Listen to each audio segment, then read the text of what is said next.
Di dalam dunia yang terus berubah, masih banyak orang yang tidak mendapatkan keadilan yang sama. Ada yang dibungkam, diabaikan atau diperlakukan tidak adil hanya karena identitasnya. Disinilah hukum hak asasi manusia dan gender menjadi 3 pilar penting untuk memastikan setiap manusia dihargai tanpa terkecuali. Halo teman-teman semua, Assalamualaikum warahmatullahi wabarakatuh. Shalom, Om Swastiastu, Namo Buddhaya, dan salam kebajikan. Berbicara tentang hukum, HAM, dan gender, kita tentunya perlu memahami apa itu hukum, apa itu gender, apa itu HAM. Nah, maka dari itu dengarkan video-video setelah ini. Oke teman-teman, kalian tahu gak sih apa itu hukum? Kalau berbicara terkait hukum, pasti kalian teringat dengan undang-undang, teringat dengan pasal, atau bahkan teringat dengan sistem pemerintahan di Indonesia.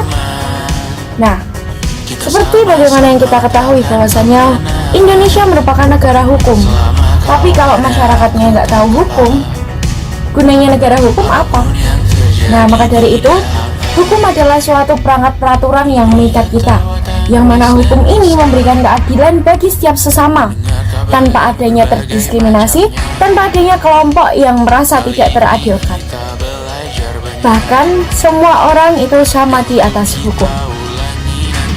Nah, kalau kita berbicara terkait hak asasi manusia, terkait gender, kita juga tidak bisa lepas dengan yang namanya hukum tadi.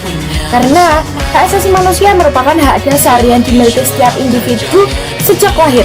Tidak ada orang yang tidak memiliki hak asasi manusia.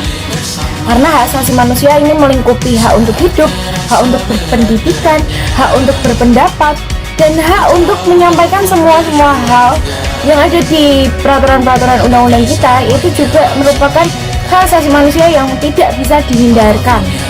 Nah, selain itu, gender.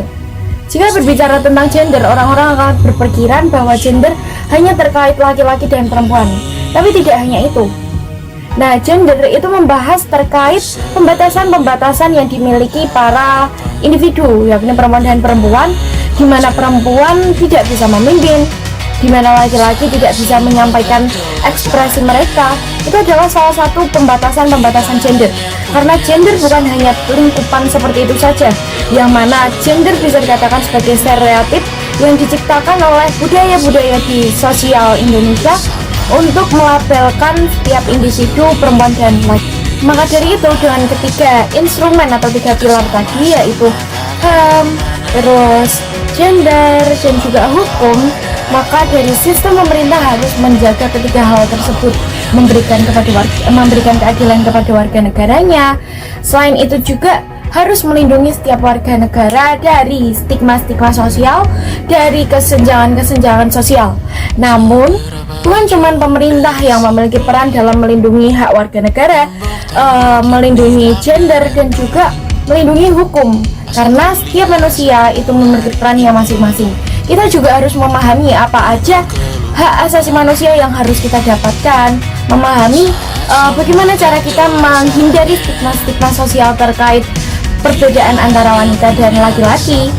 Selain itu juga, karena individu atau masyarakat tanpa adanya pemahaman terkait ketiga hal tadi, kita juga tidak bisa merubah tatanan sosial di Indonesia.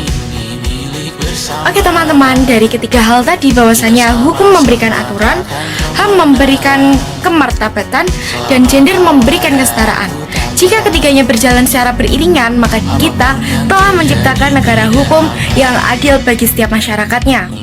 Karena semua orang berhak mendapatkan kesetaraan, berhak mendapatkan hak asasi manusia, dan berhak mendapatkan keadilan. Maka dari itu, tanpa terkecuali kita harus menjaganya. Sampai jumpa.